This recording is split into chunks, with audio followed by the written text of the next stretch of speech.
Bueno, amada familia, Forney, en español continuamos con nuestra serie Más allá de la cruz y la vamos a culminar el día domingo 17 que hemos llamado el día de resurrección. Así que en la semana pasada estuvimos hablando de la necesidad de un Salvador. Y estuvimos viendo ciertos puntos muy importantes. ¿Por qué es necesario un Salvador? Y estuvimos haciendo énfasis en lo que es el pecado. Porque todos somos pecadores. Todos necesitan ser salvos. Y estuvimos hablando que el pecado es individual. Y no simplemente individual, sino que el pecado es social y el pecado es institucional. En cualquier área que usted y yo nos podamos desenvolver, nosotros somos parte de ello. Y también estuvimos hablando de que el pecado produce culpabilidad en las personas y también que no hay nada que usted como ser humano pueda producir salvación para sí mismo. Así que somos responsables también nosotros del pecado y estuvimos viendo acerca de la fuente del pecado, que es la habilidad que Dios ha puesto en cada uno de los seres vivientes de elegir. Y Dios ha animado desde el inicio, desde Génesis, Dios nos anima, y Dios hablando al pueblo de Israel, les animaba y les exhortaba diciendo, escoged la vida. Igualmente nosotros podemos entender en este tiempo que nosotros vivimos, todos los días usted hace decisiones. Y esas decisiones, si son correctas, traen una consecuencia. Toda decisión que usted y yo tomamos trae consecuencia. Una decisión sabia trae bendición. Una decisión errónea puede traer dolor, tristeza, angustia al corazón. Así que eso es lo que estuvimos hablando la semana pasada. Y el día de hoy vamos a estar hablando de la humanidad y la divinidad o de la deidad del Salvador. No solamente necesitamos un Salvador, sino vamos a ver cuál clase de Salvador, si podemos encabezarlo así, que necesitamos nosotros. Así que en la Escritura hay 3 versículos claves, tal vez usted estará viéndolo en las pantallas, pero hay 3 versículos claves que quiero poner en plataforma. Génesis 3:15, ya nosotros lo sabemos, hemos estado hablando mucho de él. Y dice, cuando Dios habla al hombre, a la mujer, a la serpiente, cuando ellos desobedecen, y dice de la siguiente manera, y pondré enemistad entre ti y la mujer, hablando Dios, y entre tu simiente, quiero que señale ahí simiente, o descendencia, como lo diga en la Biblia, y la simiente tuya. Dice, o sea, la simiente de ella te herirá en la cabeza, le diciendo a la serpiente, y tú le herirás en el calcañar, en otras palabras, en el talón. Mateo 1:21, hablando de esa profecía del Antiguo Testamento en Génesis, el ángel le dice o exclama estas palabras y le dice a José, y dará a luz un hijo y llamará su nombre Jesús, porque él salvará a su pueblo de sus pecados. Hay una profecía ahora en el Evangelio, en Mateo 1:21, el ángel le dice a José, y dará a luz un hijo. Quiero que siga la línea de pensamiento. En Génesis habla de simiente, de descendencia. En Mateo ahora está hablando de que está a dar a luz un hijo, y este hijo tiene un propósito. A este hijo se le llamará Jesús, porque Jesús significa Salvador.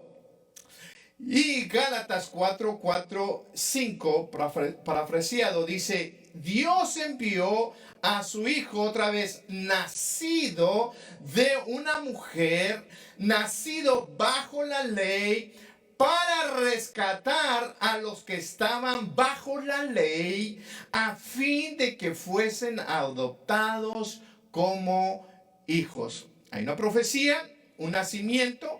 En el Evangelio de Mateo vemos igualmente el anuncio de este nacimiento, y en Gálatas hay una confirmación de haber sucedido el nacimiento.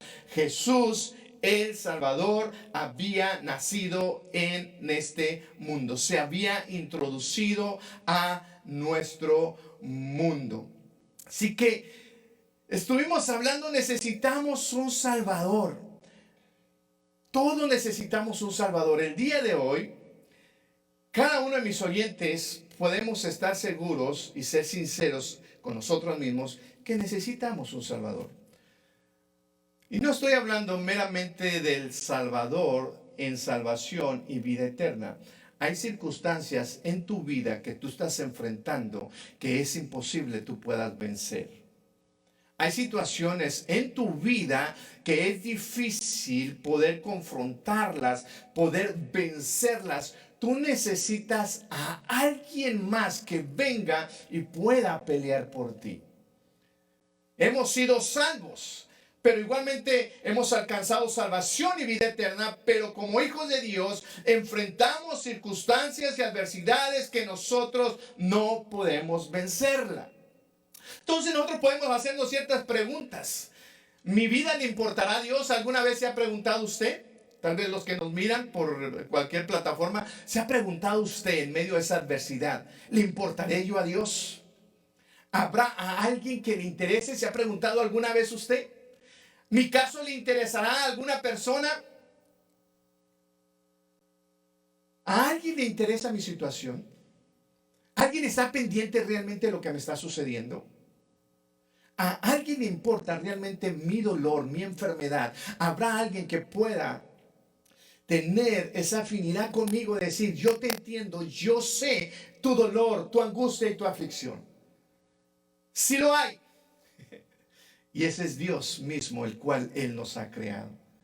Y Él sabe que todos nosotros estamos sufriendo un dolor, que todos nosotros estamos pasando, experimentando alguna adversidad en nuestra vida. Así como nosotros no podemos salvarnos a nosotros mismos para salvación y vida eterna, hay muchas circunstancias en nuestra vida que nosotros no podemos hacer por nosotros, al menos que Dios manifieste su gloria, su poder y su gracia hacia nosotros.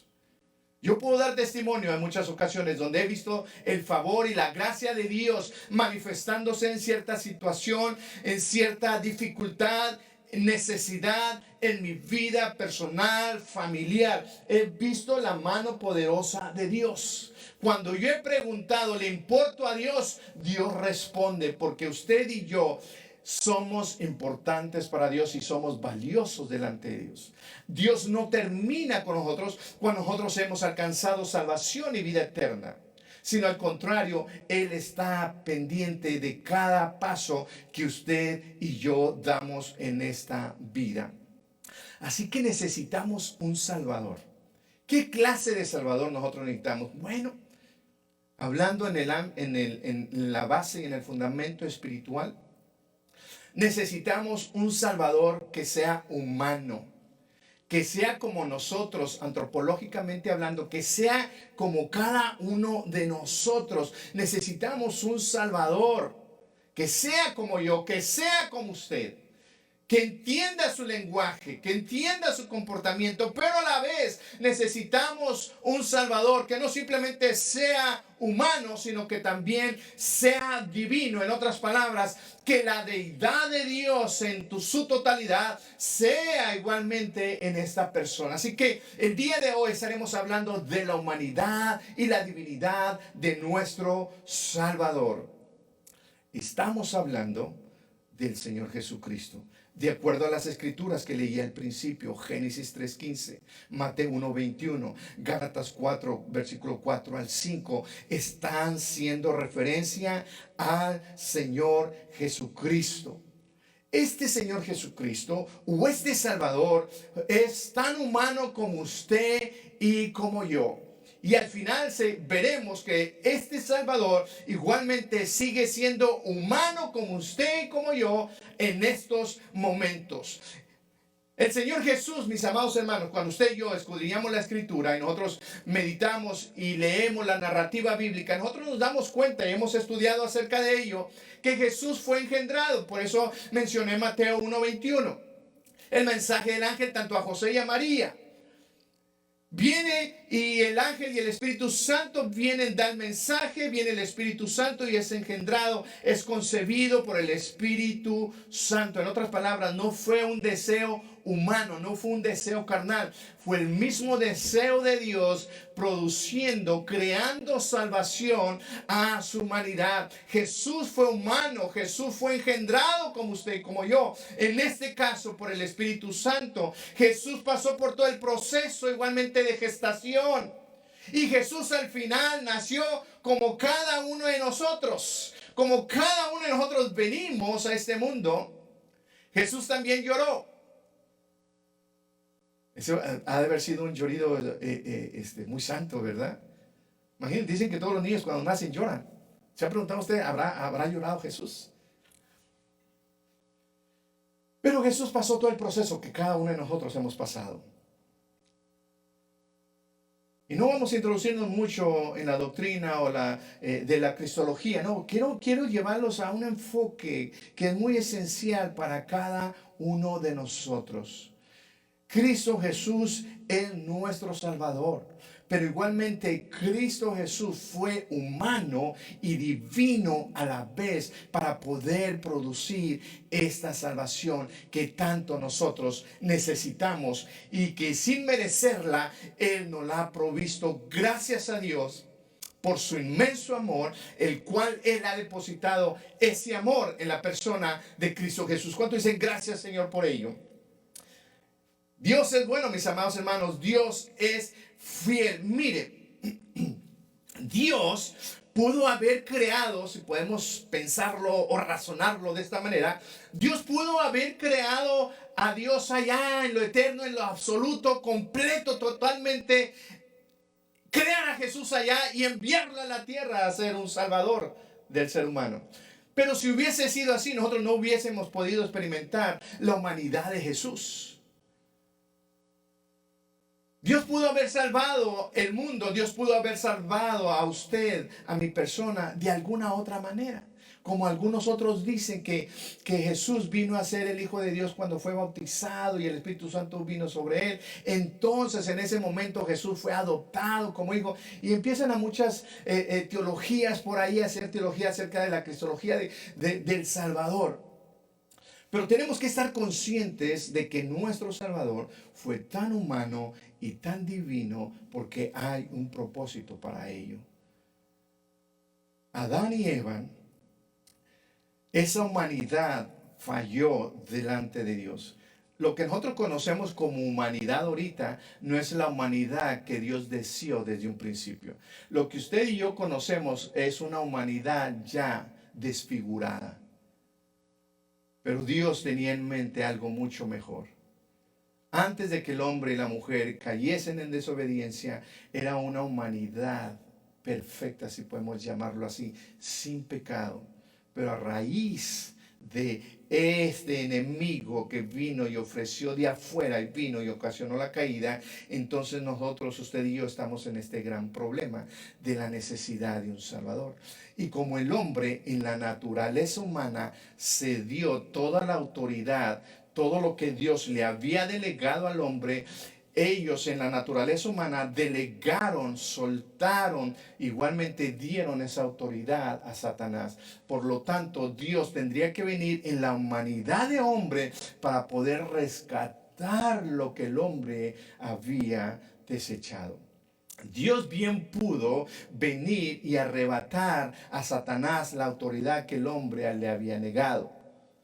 Dios, siendo Dios, pudo, y siendo Dios todopoderoso, pudo haber venido directamente con Satanás y reclamarle y quitarle igualmente lo que el hombre le cedió. Pero como Dios aún en ello es justo, a través de la humanidad, Él tendría que venir y nuevamente tomar lo que el hombre cedió a Satanás en la humanidad. Pero tendría que ser humano y tendría que ser divino. Hay cosas que nosotros no podemos entender de ello, pero podemos estudiar y profundizar más adelante. Pero el punto que yo quiero llevarlo aquí es lo siguiente, que Jesús fue tan humano como usted y como yo. Y de acuerdo a la Escritura, Jesús tuvo igualmente un cuerpo humano como usted y como yo. Nació de la misma manera que decía al principio, que nacemos todos nosotros, que nace todo el ser humano. Y no simplemente, dice en Lucas 2:7, me llamó la atención porque no sé si usted le había puesto atención, pero dice que cuando nació, dice que María lo envolvió en pañales. Hay cositas que a veces nosotros leemos la escritura, pero no hacemos no profundizamos en el pensamiento. O sea, fue un niño tan normal como cualquier otro niño que necesitaba ser envuelto en un pañal. Nuestro Salvador fue tan humano así, que tenía que ser envuelto en un pañal y poder reposar igualmente. Pero no solamente eso, fue un niño, sino que también este niño crecía. Igualmente a Lucas 2:40 dice que el niño crecía, se fortalecía en sabiduría y en la gracia de Dios. En otras palabras, conforme el Señor Jesús iba naciendo, igualmente su inteligencia humana iba desarrollándose, su cuerpo iba desarrollándose, sus músculos, todo iba desarrollándose de acuerdo a él, iba al crecimiento de él.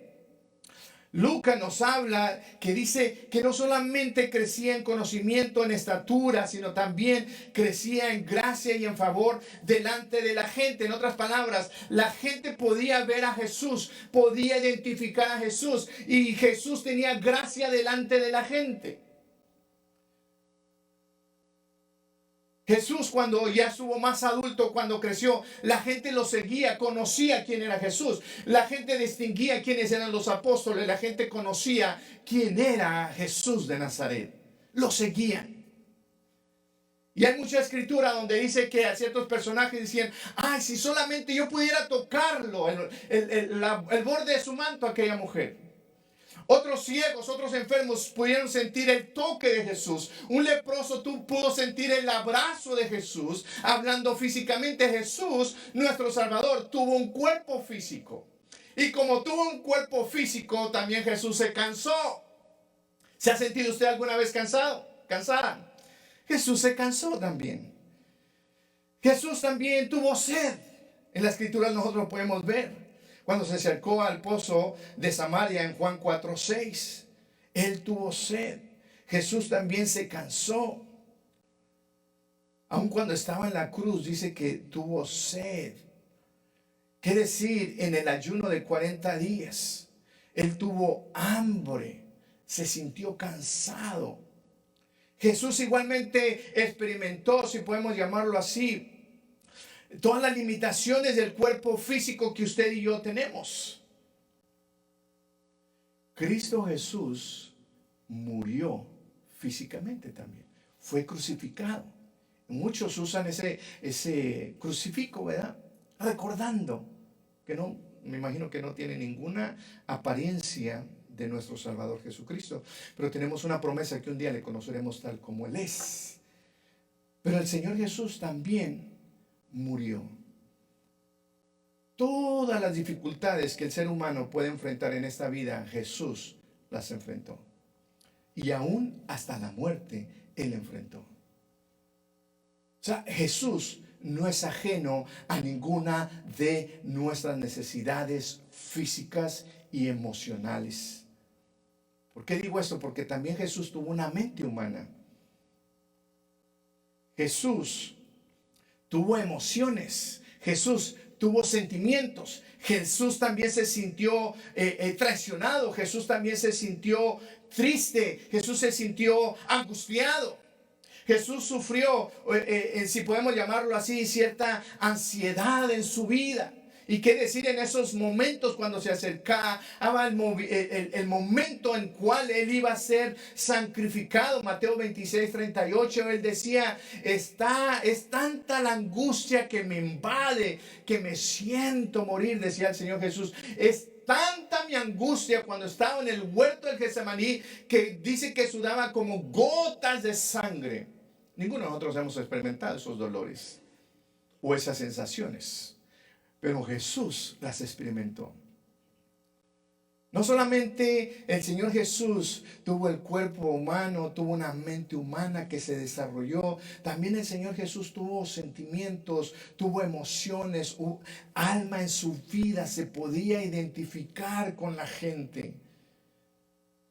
Me llamó mucha atención este versículo, Mateo 13, del 53 al 56.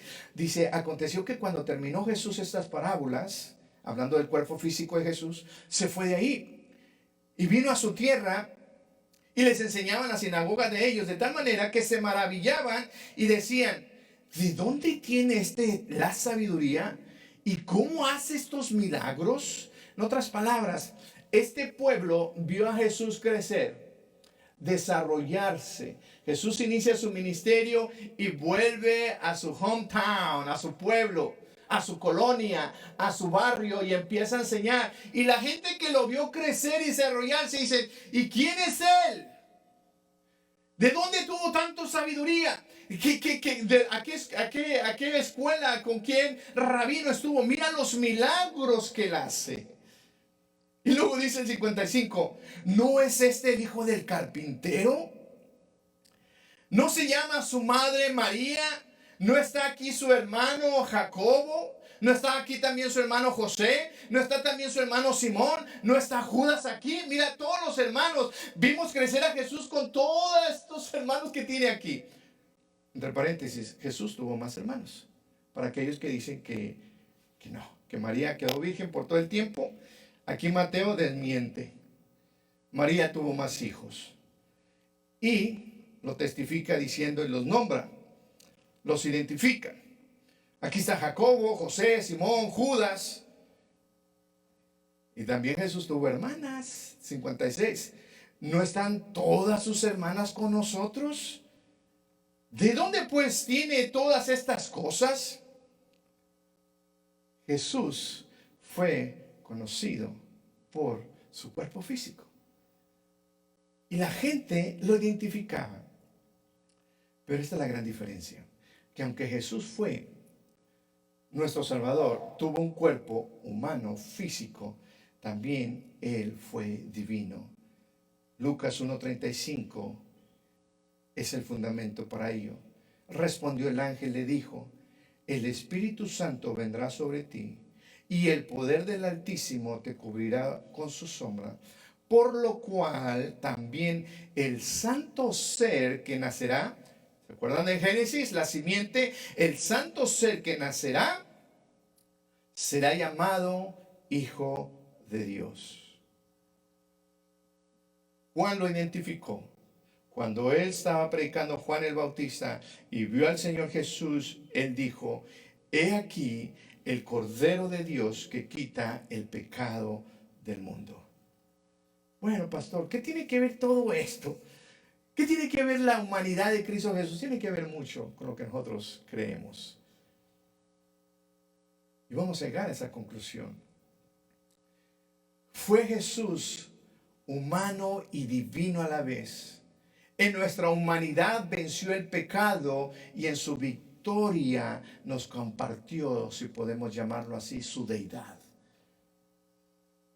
Él venció el pecado por usted y por mí. Necesitábamos un Salvador, pero que en nuestra naturaleza Él pudiese vencer el pecado.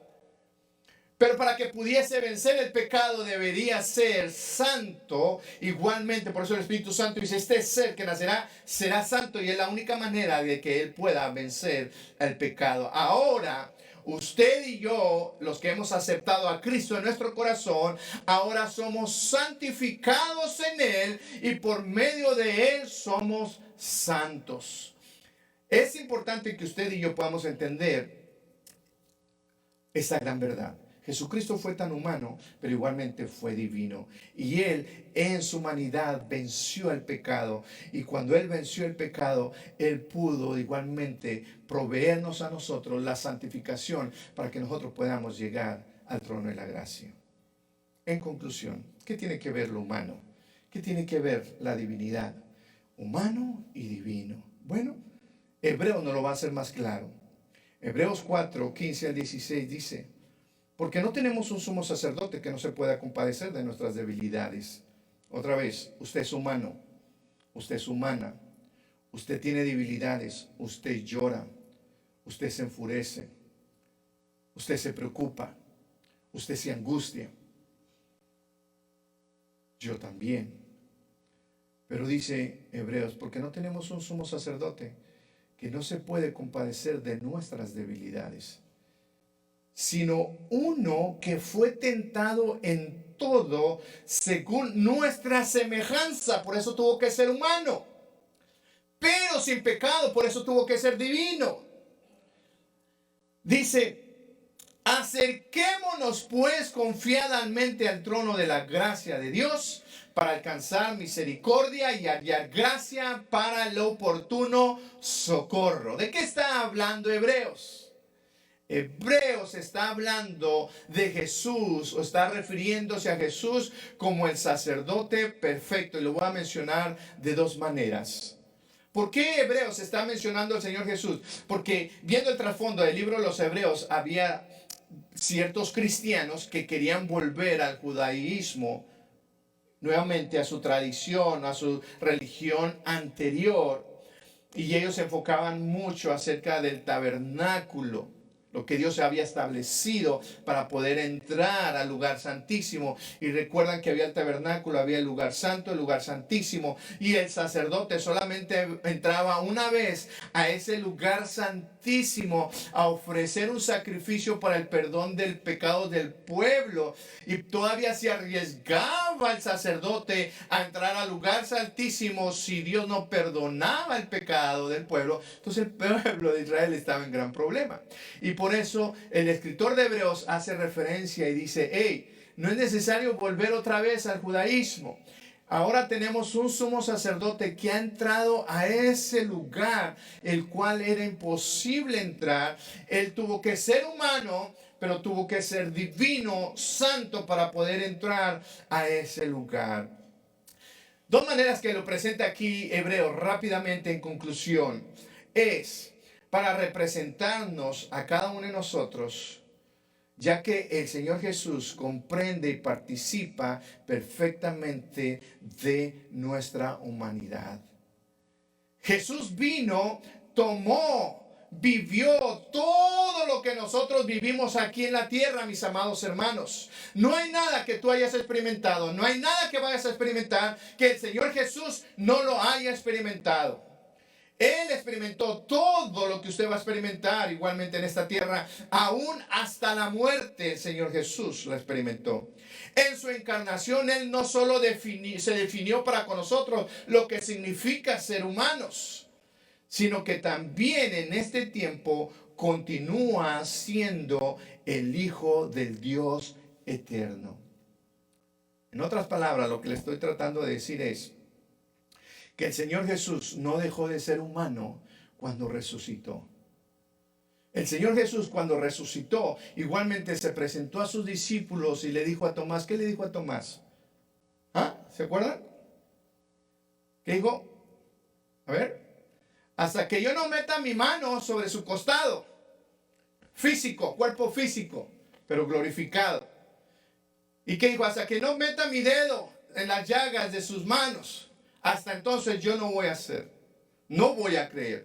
Pero no solamente eso, sino cuando el Señor Jesús resucitó y los discípulos se fueron a pescar, dice que Él los vio de lejos y armó un fueguito por ahí, sacó unas tilapias por ahí y empezó a asarlas. Y cuando venía le dijo, hey, ¿no quieren comer? Y Él les dijo y se atrevió, dicen, hey, un espíritu no puede comer, pero mira. Y el Señor empezó a realizar lo que un ser humano realiza. El Señor Jesús no perdió su humanidad cuando ascendió a los cielos. El Señor Jesús, aparte de ser perfectamente humano y nuestro representante ahora en los cielos, mis amados hermanos, Jesús es también perfectamente divino y capaz de representarnos a cada uno de nosotros en este momento delante del Padre. ¿Cuál es la función de nuestro Salvador Jesucristo? Humano. Él está presente en este momento delante del Padre, intercediendo por cada uno de sus hijos. Esta es una hermosa imagen que podemos describir de nuestro Salvador Jesucristo.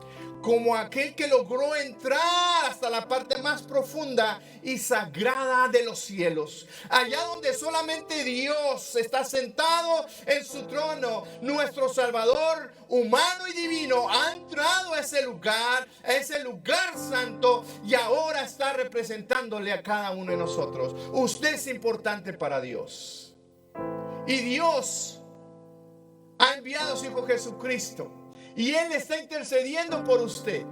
Así que yo lo animo a usted el día de hoy. Usted no está solo, usted no está sola. No está enfrentando las dificultades de este mundo solo o sola.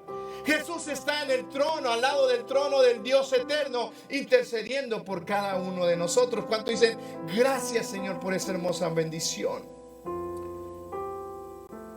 Siendo nuestro Señor Jesucristo, si haya tanto de nuestro lado terrenal como en el lado divino. Él nos representa como humanos, pero también nos representa en una manera divina, diciéndole al Padre: yo he pagado un precio por ellos. Él es el único, nuestro Salvador Jesucristo, con el poder para permanecer en ambos lados. Por eso en hebreo le llaman el sacerdote perfecto. Jesucristo ahora es nuestro sacerdote, humano pero divino. Vino y pagó el precio del pecado, resucitó al tercer día, ascendió a los cielos y ahora está intercediendo por cada uno de nosotros. Como dije al principio, en Hebreos, la palabra que dice atravesando los cielos en el versículo 14 del capítulo 4 se está refiriendo al pensamiento de esos judíos que tenían en su mente ese sacerdote que entraba a ese lugar. Ahora Jesucristo está presente en este tiempo, intercediendo por cada uno de nosotros.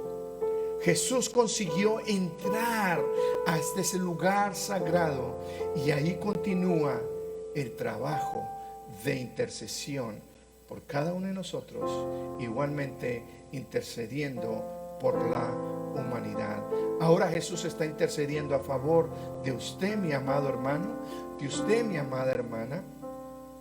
Ahora Dios es nuestro representante en los cielos. Por eso el escritor nos dice: si Jesús permanece allá como nuestro representante, entonces nosotros podemos aproximarnos en fe y recibir esa gracia.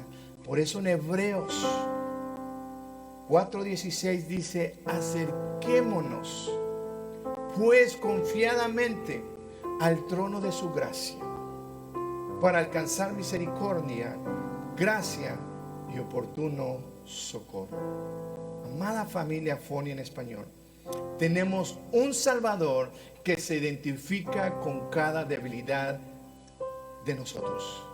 Tenemos un Salvador que se identifica con cada dolor, con cada lágrima de cada uno de nosotros.